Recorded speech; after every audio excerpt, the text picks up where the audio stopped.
But, the one thing I know is that gold and silver prices are going to keep going up. Yeah. And so even if there's something going on to try to slow it down, it's not going to stop it. I think that the trend is ongoing. It is deeply ingrained. It is early. Even though gold prices have been rising for 25 years, right? You go back to when I first started buying gold for my clients and recommending gold and buying it for myself, gold was under 300 and silver was under $5. So from that respect, it's not the beginning of the bull market. It's been going on for 25 years.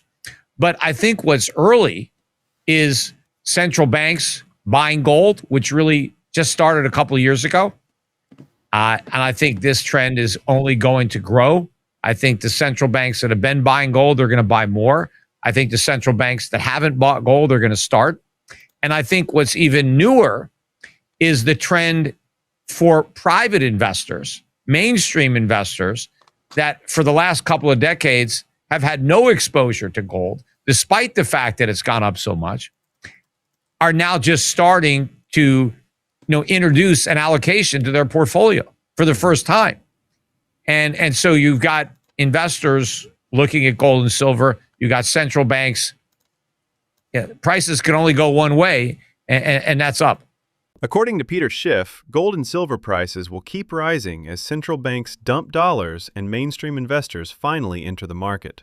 The East is already buying heavily, miners are hitting 52-week highs, and junior miners are the biggest opportunity. Tokenized gold will eventually replace the dollar-backed banking system entirely. Look, it's obvious that demand for gold is rising. It's rising from central banks as an alternative to the dollar.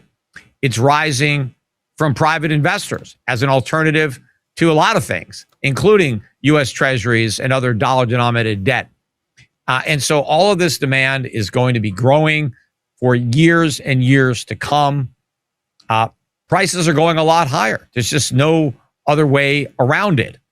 And if you look at the value of gold today relative to the total value of financial assets, stock market, bond market, real estate market, gold is still relatively small compared to where it's been in the past. So it's got a long way to go.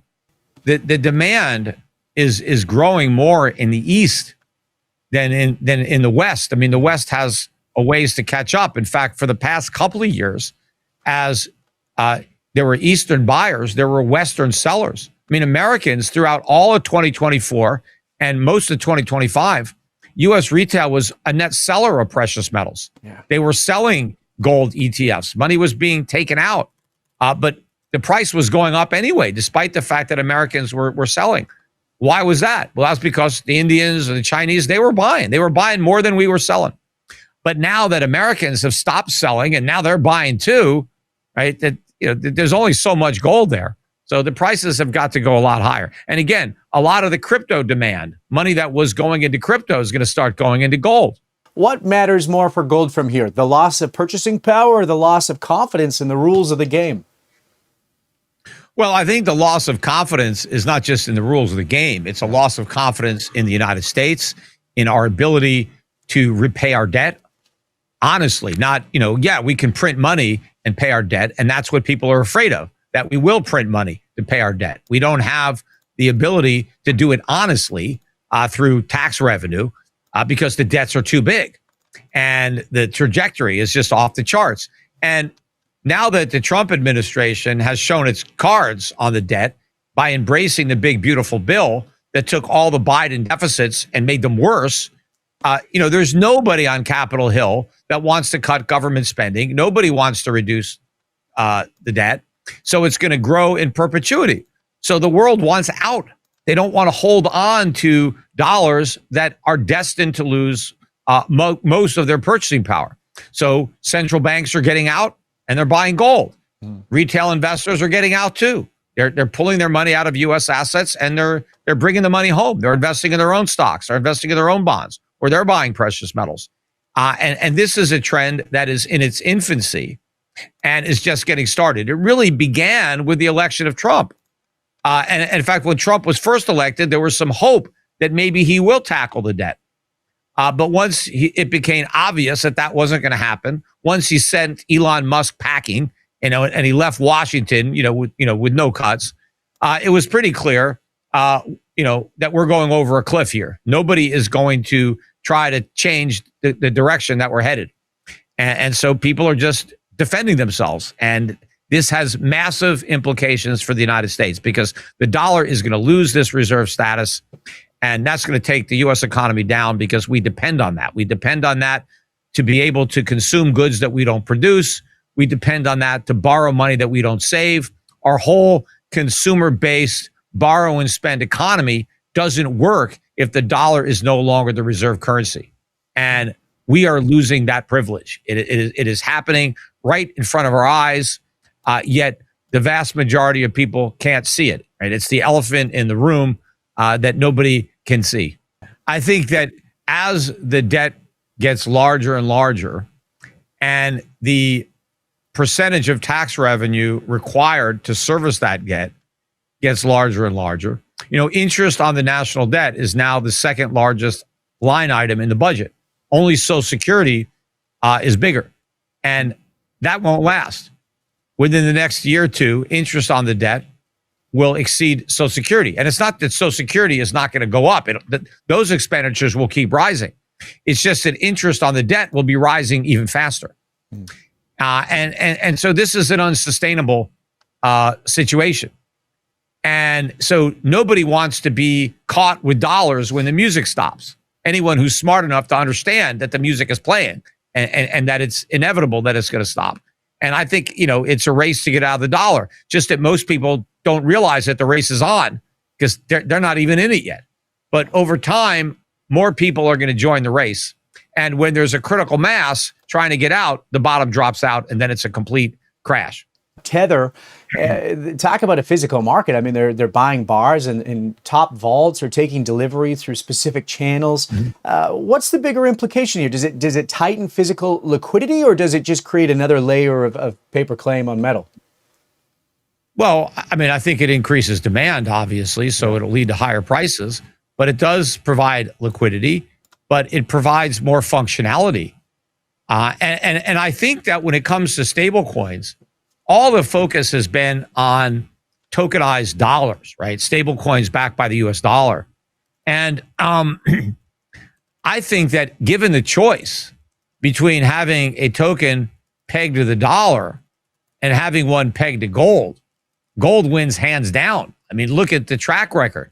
Look at how much value the dollar has lost relative to gold. When we started the Federal Reserve in 1913, you could buy an ounce of gold with just $20. $20.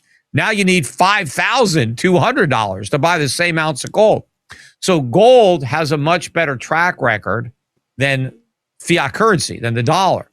So if you're going to have a stable coin that's stable to the dollar or stable to gold, hands down, you're going to take gold. The only thing the dollar has over gold is that you earn interest on it. Except when you own a stable coin, you don't earn the interest. The issuer keeps the interest. It gives you nothing. And so if you're going to hold a non-interest bearing token, one that is stable to the dollar and one that is stable to gold, what are you going to pick? Yeah. Right. And if I'm a merchant, if I have services that I'm providing, I have goods that I'm selling, and I want to be paid, would I rather be paid in paper or real money? Would I rather get paid in gold? Of course. The only reason I'm not paid in gold now is because it's not easy. It's complicated. But if it's just as easy for me to get gold as dollars, and I can just as easily use my gold to pay my own bills, then why the hell wouldn't I want gold? Yeah. I mean, then I can escape inflation. And then, when you have gold, everything gets cheaper. Over time, the longer you hold your gold, the less gold you need to buy stuff. The opposite of what happens with dollars. If you hold dollars, they lose value. You need more dollars in the future to buy the same basket of goods and services, whereas you need less gold. So, I mean, gold is a far superior. And so now that you can tokenize it, I mean, that's what's going to win. There's no reason to have tokenized dollars, but there are a lot of reasons to have tokenized gold. It's everything. Yeah. It's a way to get out of the fiat system. It's a way to get out of the banking system. because you can get all the functionality of a bank without having a bank. Because when you deposit your money with a bank in order to gain access to the liquidity that they provide, ATM, debit cards, checking, stuff like that, you become a creditor of that bank. What if the bank fails? Now, we got deposit insurance, but still, you're still a creditor. But when you have money in a gold stablecoin, you own the gold. It's your gold. You're not anybody's creditor. The token represents a receipt, really. It's your ownership, proof of ownership of that gold. Now, if you have all the liquidity that a bank provides with your gold via that token, what the hell do you need a bank for? You don't. If I can settle all my transactions, if I can pay all my bills, if I can get paid the money I'm owed, and I never need a bank, and I never need to touch the dollar, then why would I? Right? So this is the direction that we're going. Yeah. The only thing that could stop it would be the governments themselves that try to outlaw it, because they recognize that if you're given a choice between the defective currencies that they produce that are designed to lose value over time and real money, you're going to choose real money every time. I think right now you've seen a recent move up in some of the larger cap producers that had underperformed for years because rising costs were undermining their profitability. Even though gold prices were rising, costs were rising a lot as well. I think those stocks have moved a lot in the last couple of years, catching up a little bit with some of the companies that didn't have that exposure, like the royalty companies that were just taking their money off the top line and didn't have to worry about the rising costs. But I think right now, the sweet spot is in a lot of these junior mining companies that didn't participate as much as some of the senior or mid-tier producers in the last year or two. I think that's the best bang for your buck. It's a difficult area of the market to kind of navigate on your own because there's a lot of landmines in with those gold mines. You could lose a lot of money in these smaller companies. But I think a lot of these companies are going to get bought out by the bigger companies that really need to expand their reserves. They haven't been investing in exploration and development, and so they need to replace the gold that they're mining. So I think there's a lot of opportunity there. We've got a great portfolio of junior miners. About a third of my gold fund, Euro Pacific Gold Fund, the no loads ticker symbol is EPGIX. That's the investor class. We've got a great allocation that we've been building for years. And I think we are perfectly positioned for the next leg of this gold stock bull market, where we see the smaller companies outperforming the larger companies. So it's a great time to get in, even though the fund is way up, obviously, over the past year or two. It's not up as much as, let's say, the indexes that are dominated by these bigger companies. But I think we're poised to dramatically outperform these indexes over the next few years. So that's the Euro Pacific Gold Fund. You can get information on it on my website at europac.com. We have separately managed accounts that also focus on this portfolio. But if you're a do-it-yourselfer, you want to buy it, at Schwab or Fidelity or someplace, and just go into mutual funds, and the advisor class, which is also no load, the symbol is EPGIX. Well, we'll see what kind of capital controls we may get, where they prevent you from, buying foreign currencies. Maybe they prevent you from buying gold. I don't know. We'll see what happens. But I think that before we get capital controls, we're going to get price controls. I think that's going to be something that we have sooner. President Trump has already indicated that he's good with price controls. He wants to put price controls on credit card interest rates. He wants to cap them at 10%. So once you acknowledge that you believe that government should just set a limit on prices because the free market is not to be trusted, we're going to have price controls on food. I mean, Kamala Harris brought it up at one time and people made fun of her, but they're not going to make fun of her when Trump does it, or they're not going to make fun of him. But we may have price controls on food. We might have price controls on gas. I mean, we had price controls on gas in the 70s. So we'll have it again. This is how governments react to soaring inflation. They don't stop causing the inflation. They just try to cover up the symptoms.